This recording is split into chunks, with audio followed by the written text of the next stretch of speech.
नमस्कार, one India Hindi में आपका स्वागत है।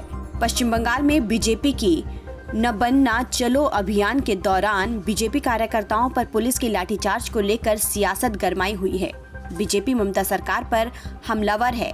केंद्रीय राज्य मंत्री और आसनसोल से बीजेपी सांसद बाबुल सुप्रियो ने पुलिस के लाठीचार्ज को जानवर जैसी हरकत करार देते हुए ममता सरकार पर हमला बोला है। उन्होंने कहा कि ममता बनर्जी की सरकार राज्य में राष्ट्रपति शासन लागू करने के लिए सभी मानदंडों को पूरा करती है। जो भी हरकतें ममता बनर्जी बंगाल में कर रही है और पिछले कई सालों से कर रही है, वो हर तरीके से मानवता के खिलाफ है, गणतंत्र के खिलाफ तो है ही, लोकतंत्र के खिलाफ है।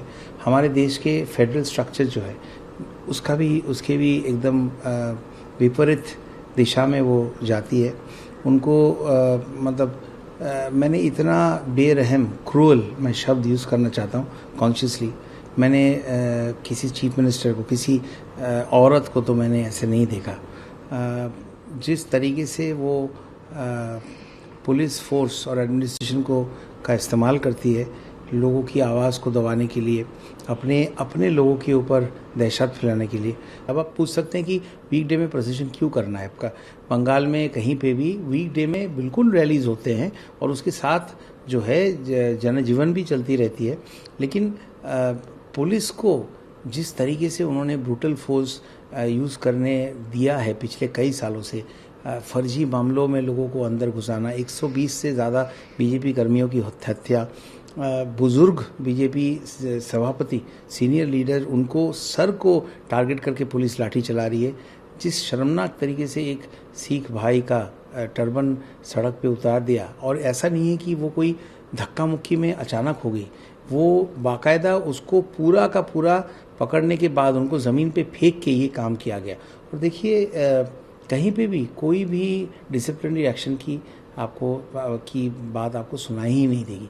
तो ये ममता बनर्जी है, हमारे गवर्नर साहब जो कॉन्स्टिट्यूशनल हेड है, वो जो भी बोल रहे हैं एकदम सही बोल रहे हैं। और तृणमूल को उनके ऊपर सवाल उठाने का ना कोई हक है, ना उनको किसी भी तरीके का जानकारी है, इसलिए क्योंकि वो कॉन्स्टिट्यूशनल हेड है बंगाल के। बंगाल अगर किसी राज्य में 356 लागू करने लायक सिचुएशंस ढूंढा जाए तो जो भी क्राइटेरियन होना चाहिए कि एक राज्य में 356 लागू हों, बंगाल सरकार, ममता बनर्जी, उनके प्रशासन, उनके मिस गवर्नेंस, उनकी क्रूएल्टी, जो टेररिज्म हम देख रहे हैं बंगाल में, अपीसमेंट पॉलिटिक्स में, उन्होंने बंगाल को एक टेरर का एक जन्म स्थान उन्होंने बना दिया है।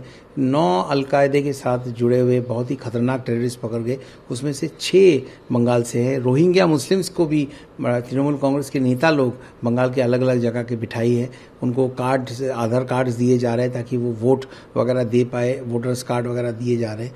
तो हर तरीके से बंगाल क्वालिफाई करती है कि 356 लागू हो। बता दें कि बंगाल में पार्टी कार्यकर्ताओं की कथित हत्या के विरोध में बीजेपी ने न बनना चलो अभियान के तहत सचिवालय का घेराव किया था। इस दौरान पुलिस और बीजेपी कार्यकर्ताओं के बीच जमकर बवाल हुआ था। पुलिस ने बीजेपी कार्यकर्ताओं पर पानी की बौछार, आंसू गैस के इस्तेमाल के साथ साथ लाठियां भी भांजी। इस मामले में कई बीजेपी कार्यकर्ताओं पर केस दर्ज किया गया है। फिलहाल इस खबर में इतना ही। देश और दुनिया की तमाम खबरों के लिए आप बने रहिए वन इंडिया हिंदी के साथ।